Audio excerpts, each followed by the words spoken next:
Hi, and welcome to another episode of Monday Motivation, brought to you by Dominate Your Day.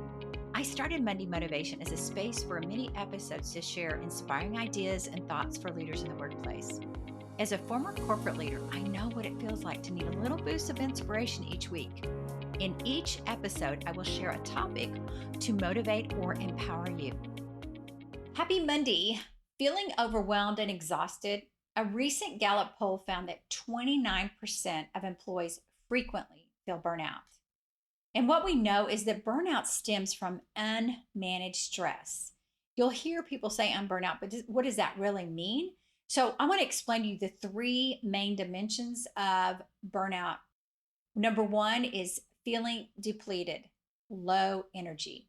You guys know what I'm talking about here. It's where you just don't feel yourself and you're just draining and just dragging to that next meeting or that next appointment. There's a sign right now that you have some kind of burnout going on. Number two, increased cynicism about work. This could be that you're starting to complain more. You haven't complained that much. You're not that kind of person. You love your job, but why are you complaining more? What's going on here? It could be, again, you're beginning to be stress and burnout. And then number three, reduce professional capacity. So this could be you, this could be other people. They love their job. They love what they're doing. They just keep taking on more. And there's no more space in their body, in their head, in their heart to do all the things that they're trying to do. And they can't find that space and they're just like drained. So those are the three areas and the three dimensions of burnout, which is from unmanaged stress. So how do you manage burnout? How do you manage stress? I had the opportunity this week to work with a client and had a large group of people that we were working through this as I was facilitating this exercise we did. And what we learned is that our innate talents influence how we respond to stress. For example, I'm a big fan of Clifton Strengths, which is an assessment you take to determine your unique talents. Once you know your talents, you can develop them into strengths. And then when you're aware of your talents and you start experiencing some stress or burnout, you begin to notice how these strengths show up. In this week, I wanted to mention to you about a book that Gallup came out with during COVID. It was in 2020, 2021.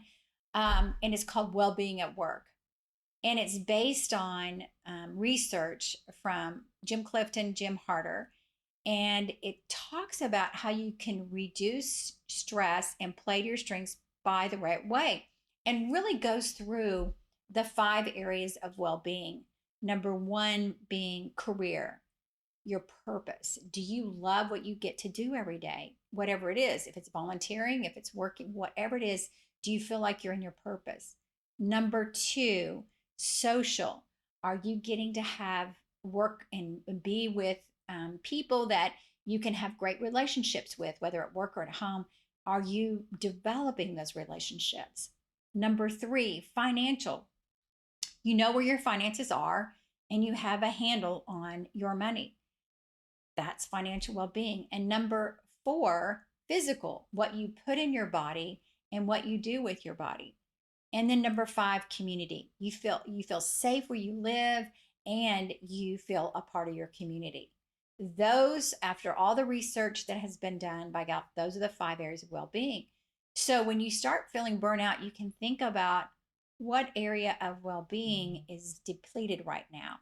In this group I was working with last week, most of them felt like they were depleted in physical and social. Well, it's very hot here in Dallas. It's over 100 every day since June. And so people don't want to get out and work out and walk and run, especially during the day. So we teased and talked about different things they could do, mall walking, things like that. But we were working towards what are things you can do to get some exercise when you're feeling that way. Who is it that you haven't called lately that you need to call to develop your social? What is it you need to do to develop your physical? So as you think about your unique talents and you think about stress and you think about burnout, some great examples of what could happen. So if one person has restorative talents, that means they love fixing things. Maybe they need to spend a time alone to recharge. And then the other thing that we learned with people that had not only restorative, but people that had relationship talents is they were getting drained during times of stress because they were taking on everybody's feelings. And so what they worked on was how they could build um, other ways of connecting with people rather than taking on their feelings, and take time for themselves to recharge and to develop just some mindfulness, or some, maybe go work out, something that would help them where they're not taking on other people's feelings. The other, if you have achiever, a great thing to do is just block time for meaningful work and say no to tasks that don't align with your strengths. And then I love people that have, when I see that energy coming from positivity, they're always saying the cup is half full, everything looks great. But I always want to encourage them to, make sure they're really taking care of themselves, because sometimes they're always going to say things are great when it's not. So it's just really knowing your unique talents and then how you can develop them, turn them up and turn them down depending on what's going on. So you can start by picking just one tip to reduce burnout by tapping into your strengths. And I suggest that you get the book Well-Being at Work. I think you'll really enjoy that. I know when I personally got the book and I was realizing my physical well-being was going down, I looked at my strengths and I determined I can use my futuristic to help me.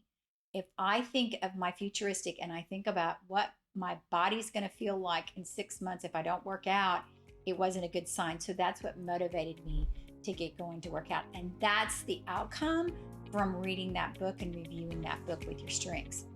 And you'll learn how to elevate your well-being through your natural talents. So I wish you a balanced week ahead, and let me know what's working for you. Thank you for listening today. And if you like the podcast, please take a moment to follow, like, and share. If you're a difference maker who wants to maximize your potential, feel free to reach out to us at Dana@DanaWilliamsCo, and you can schedule a free discovery call. Together, we can help you live in your strengths, dominate your day, and transform your life.